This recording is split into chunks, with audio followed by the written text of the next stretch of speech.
I think I got more time now. Oh shit, I got a lot more time.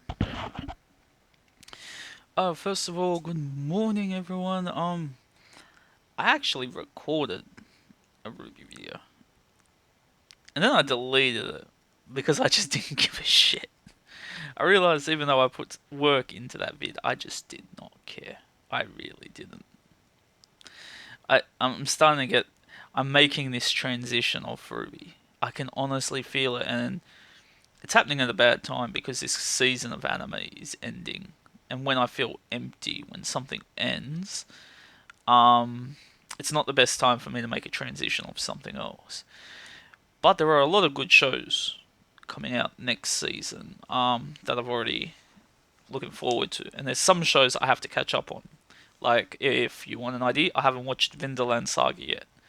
That's something I've put off. And I'm looking forward to watching it. There's a movie someone told me about called Sword of the Strangers or something.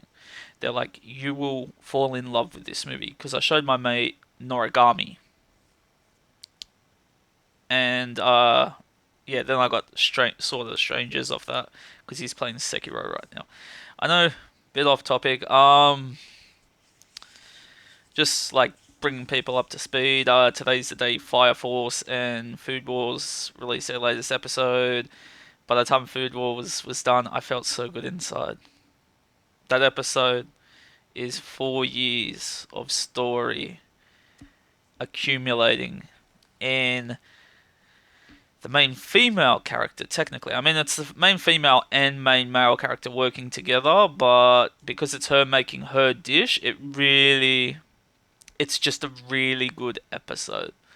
Probably one of the best episodes for Food Wars.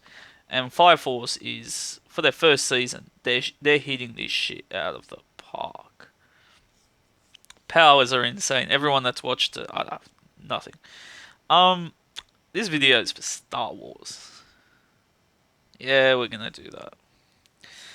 Um, there's a part of me because I want to keep this relatively spoiler free. I don't want to ruin this for other people, and I want to be able to put it in the title, spoiler free, because I don't want to ruin it for people that end up, they wanna pay their money and go see it. Go pay your freaking money, go see it. I'm not gonna stop you, but I'm gonna justify from my perspective.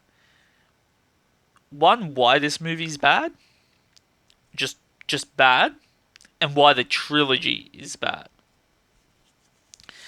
And I've seen a lot of people still going to the prequels and going, "Oh, they're the worst three movies in the Star Wars franchise." And because what's happened with the Rise of Skywalker to try and distract you from how bad the movie is, or depending on how you view it, they're going, "Oh, they've shown us what the box set of the Star Wars is going to look like, and it's called the Skywalker um, box set that has all nine movies." And I think that's a way to distract us from how bad the latest movie is, because still to now, I do not believe that, like, if it wasn't for the fact that Han, Luke, and Leia are like still alive at the beginning of The Force Awakens, I don't really see the point of this latest trilogy even existing in the Star Wars box set. And this is how I'm going to justify to you that it's just overall a shit trilogy. It's so very simple to do this. Any person can look at it from this point of view and realize it's bad. If we go back to the original trilogy, I'm gonna start there because they were the first movies released. And strategically, it's very interesting because when you look at it from the original trilogy, at the time that Return of the Jedi was made and finished, at that point in time, there was no there was no more Star Wars movies. It was at that point in time there was no idea for a sequel trilogy. There was no idea for or a pre-sequel trilogy. Nothing. By the time people had watched Return of the Jedi, three movies were the trilogy. That was Star Wars. If you wanted more, you can go read the extended universe was coming out in the books slowly, but that was it. And what I'm getting at here is if you sit down and watch A New Hope, which is the first movie, you get introduced to Luke. You get an you find out that he's from a planet on the out, like there's the core planet system like Coruscant and everything, and then you learn that he's on this outlying planet. Tatooine is like outskirts type shit, so it's very lawless. You learn about the Empire in the first movie. Um, you learn about Vader, about Obi-Wan. You meet Han. You meet Leia. It's like by the time you're done finishing watching A New Hope, you can pretty much. If someone turns around to you after watching A New Hope and tells you you're going to be watching a trilogy of movies based on A New Hope, you can pretty much get the gist of it that you got your like cowboy character with Han and his sidekick. You got the princess, your main character's Luke, he's learning to get stronger, blah blah blah blah blah. Um the bad guy is Vader who cut down his mentor right in front of him, and then you learn that Vader, with the Emperor, and it's about getting rid of the Empire because you're part of the rebellion. Rebellion beats Empire. It's very straightforward. From that, you can actually deduce what the next two movies are going to be about. So by the time you go through Empire Strikes Back and Return of the Jedi, by the time it's done, you know the goal of this is to defeat the Empire, the rebellion wins, and basically you're sitting along for the ride of how the rebellion defeats the Empire. That's basically what you're there for. The next two movies are the story, the transition. You're there to see how it happens. You know what's going to happen.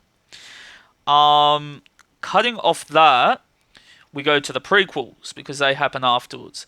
Now, in my point of view, whether I'm looking at this as a fan writing aspect or just that I've watched lots of films and that, looking at it like from a whatever professional point of view, I got a friend who does a lot of theatre that I help out with, so it's just like I get where the professional side of this comes from.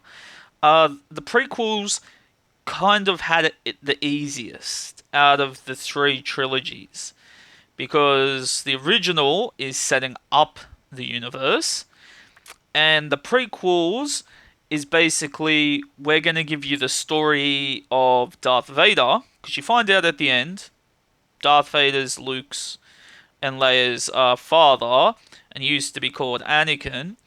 So basically with the prequels, it's like, one, we're going to the goal, and you see this the moment you watch The Phantom Menace, you will get you're going to get introduced to Anakin, and you see Palpatine as Senator Palpatine.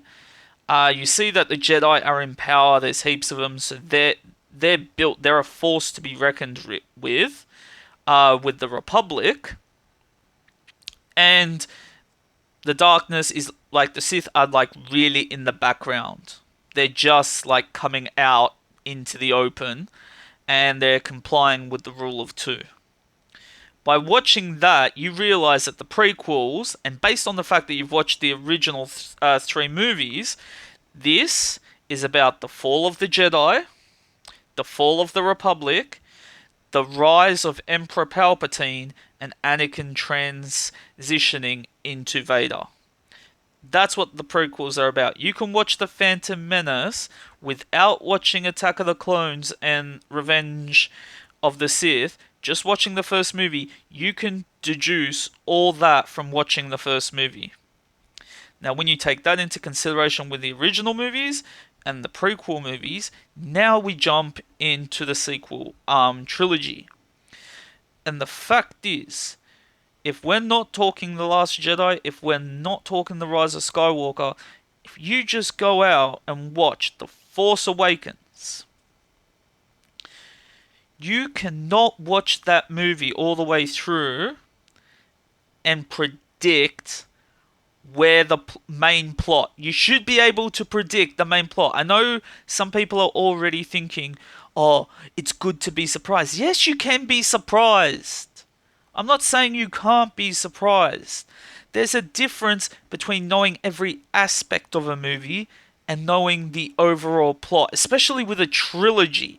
It's like saying in Lord of the Rings, oh, I would never have guessed that we're here to defeat Sauron. Who would have thought that? No. Especially with trilogy movies, you should be able to point out the overall plot points of the trilogy just after watching the first movie. And the fact is, after you're done watching The Force Awakens, you have no fucking idea what this trilogy is about. And then when you go on to The Last Jedi, Snoke shows up. Snoke's pointless. Snoke could have been really interesting. I'm being dead honest. If they want to reboot this trilogy, if Disney has the balls to admit they made a mistake, they can get rid of Palpatine and just stick with Snoke and make him something special. Even me and my roommate were talking about it, and we're like, what if he's this being that's neither Sith nor Jedi, but he's mastered both? Like, he doesn't look at it as a thing about, light and dark. He is just a force wielder, and he's able to manipulate both the dark side and the light side. And he does something like, oh, we've gotten rid of Luke, who's on the light side, took Ben Solo, turned him to the dark side. Leia's dead now. So he goes, right now, we got me, who's a combination of both. We got Ben, who's dark side, and he's like, Rey, you have to be the light side. Why? And he goes, because you have to exist to balance out Ben. If you don't become a light user, we have to kill Ben. He goes, it's about balance. It would have been very interesting, because that's really a morally grey villain, is that he's there keeping the balance. It's someone that's present to keep the balance and is willing to kill off and manipulate others to control the actual balance. That's morally great. But instead, he just, all-powerful Force user, can't even feel that the Force is being manipulated right next to him. But going back to the Return of the Jedi, I mean, we had to be told by the creators. When I first watched it, I thought the people in the room with Snoke, I thought those were the Knights of Ren. Because I was like, whoa. We got Kylo. We got the reference to the Knights of Ren. I'm like, where the fuck are the Knights of Ren? And then we get Snoke, who's apparently Kylo's master, and we're just like, well, the Knights of Ren aren't with him. So where the fuck are these fuckers? And they that was a big issue. I'm like, the Knights of Ren should have played a bigger role. Like, either they should have been around Kylo all the time, or they should have been around Snoke all the time. The fact that Snoke and Palpatine both exist is just fucking retarded. And it's weird. You can tell Palpatine is not important to the story. And thus, The Rise of Skywalker as a movie is not important to the trilogy, because you didn't find out about Palpatine because of The Last Jedi. They didn't wait for you to go and watch Rise of Skywalker, and while you're in the cinema, Palpatine shows up and everyone in the cinema is like, oh my god! No, it was just marketing. It was marketing. They're like, no one's going to go watch our movie. Stick Palpatine in it, the nostalgia fans will pay the money to go watch it. That's the point I'm trying to make. In terms, The Rise of Skywalker, you can look at it in three ways. In terms of a trilogy movie, for the sequel trilogy, when you're taking The Force Awakens, The Last Jedi, and The Rise of Skywalker, in terms of those three, it's a shit movie. this mainly has to do with The Last Jedi, because The Last Jedi and The Rise of Skywalker just don't mix. They're movies that conflict with one another. It's like when you're built if you're going through a skill tree and this is The Force Awakens, you're going up and then someone breaks off and you build your Last Jedi skill tree and someone's come along and they're like, nope, going this way, Rise of Skywalker. No point do they actually meet up. They're two different things. So I'm just like, they don't work as a trilogy movie. In terms of all 9 movies, it doesn't fucking work.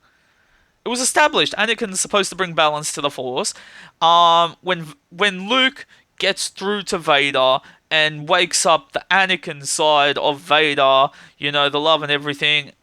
So it's a combination of Luke and Anakin together.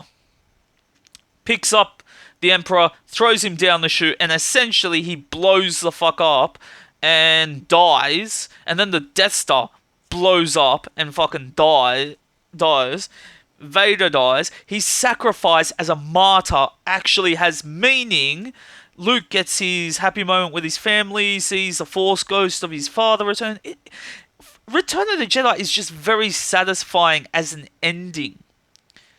You can't tell me you watch The Rise of Skywalker and at the end you're like, that was an excellent conclusion to this trilogy. Because you would have to be daft as shit. It doesn't come across as that. From a writing perspective, it give me one good reason that Finn and Rose did not die in The Last Jedi. They could have blown each other up, destroying the laser at the end of The Last Jedi, and it would not have mattered towards this fucking plot, because their plot in the new movie is nothing. It's fucking garbage. They're alive for no fucking reason. You know where people make fun of Boba Fett dying? Whee! It's like, why did he live in Empire Strikes Back just to get swallowed at the beginning of Return of the Jedi? Well, it's the same thing. Why the fuck did Rose survive? At all. No fucking reason. And then there's the surprises. This movie I'm not going into the Force powers. Sorry about that. It's just warning about battery. This movie pulls surprises on you. It tries to do this what? Like, you have these what moments? This isn't a spoiler. It is kind of, but I'm not going to spoil who it is. I'm just like, there's a spy in the movie for in the First Order. There's a spy. And who it ends up being is perhaps one of the dumbest things in the entire Star Wars existence. It makes no fucking sense. Like, it is so fucking stupid that it pisses me off. But beyond that, Force powers out the wazoo. It's like one of the things you see. If you've watched Mandalorian, there's a hint at Force healing in that, and that plays a big role in The Rise of Skywalker. It's just Force healing everywhere. It's like, and here I am going, would have been really convenient in The Phantom Menace if Obi-Wan could have just Force healed Qui-Gon. Hey, Qui-Gon! Zip! Welcome back, bro. Just like...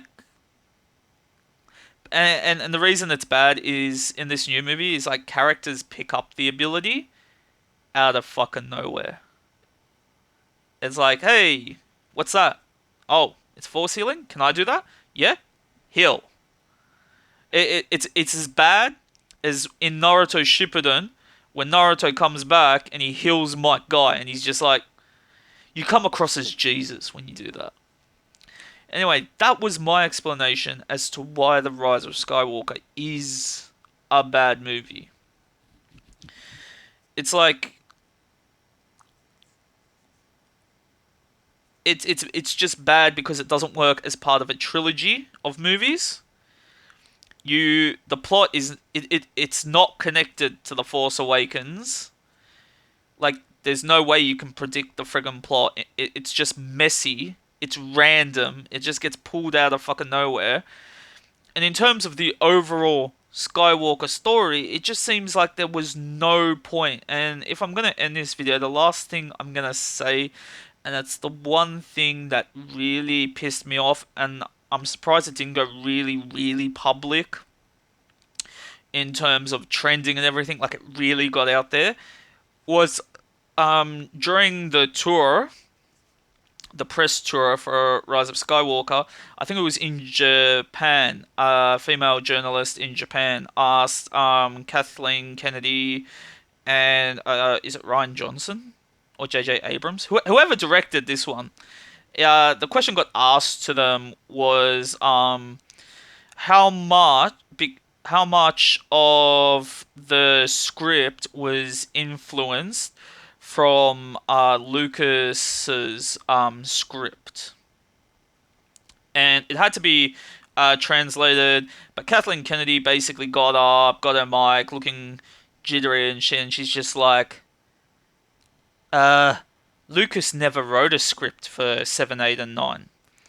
And the weird thing is, there's actual video footage. If you go back to the time when Lucas signed over the rights, there's actual. He's in the room with Kathleen Kennedy, and they're chattering. They're talking about the transition of him signing his stuff over to her and Disney, and he actually admits that he's written scripts for 7, 8, 9.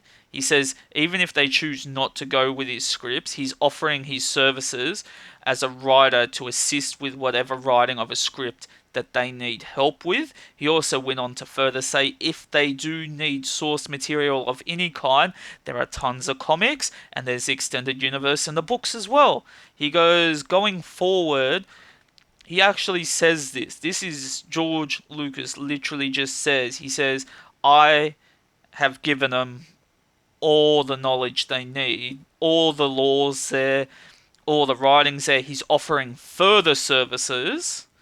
He goes, I just want to see my stuff being made into movies, because he didn't have the spirit or heart anymore to make the movies after the prequels were made because of the backlash. So he's just like, I'm giving it to Disney, I'm giving it to Kathleen Kennedy. They have all the information they need. All they have to do is make the movie. So for the fact that Disney and Kathleen Kennedy, one, didn't use his scripts, two, turned around and told us the extended universe is not canon and they didn't want to touch the extended universe, hey, should have used extended universe. You want strong female character? Mara Jade's right there. Both Han and Leia have 2 kids. Mara Jade and Luke have 2 kids. You get really, really good stories. A lot of force powers there. The comics have lots of stories. He's written the script for it. You know what it is? It's It's ego. Ego. Kathleen Kennedy, Ryan Johnson, J.J. Abrams, they didn't want to be in the shadow of George Lucas. If they made the movie with his script or his extended universe or that, the movie would have came out, everyone would have been like, oh, thanks Disney, thanks Kathleen Kennedy, thank you George Lucas. And they don't want to share the spotlight with him. So they've basically kicked him out on his ass, said we don't need your help, and then they've made all 3 fucking movies without any direction whatsoever. And all 3 movies have come out disconnected, a mess. They don't connect well together. And now, during the tour, she has the balls to say on tour that George Lucas never offered help whatsoever. He never wrote a friggin' script. She's a bitch. This is the type of woman. I get it. She owns it at this point, and that's a tragedy. Because if I was Disney, I'd just fire the bitch. Just fire her. Just being like, fuck. Like, you're gonna go down in history as a monster, Kathleen Kennedy, and it's all because of egotistical pride. That's the sad thing. So when people turn around and they're like, "These are great movies," I'm not bullshitting you. This isn't a thing about different people's opinions. No, these movies are bad. They don't work as a trilogy. They're just random spotty shit. They're as bad as Michael Bay's Transformer movies after the third movie. About the third movie. Take the third Transformer movie onwards. That's how bad the sequel trilogy is. They're Michael Bay Transformer movie bad. It's like if someone grabbed you and said, "What's a Transformer movie? Both Extinction, Knights, something. What's the last one? The last one where with like Primus and Unicron and Optimus is evil and Bumblebee's like basically imagine taking those Transformer movies, make the shittest ones, that three of them, and being like, watch those three and tell me they're fucking great movies, because that's your fucking sequel trilogy. Same shit.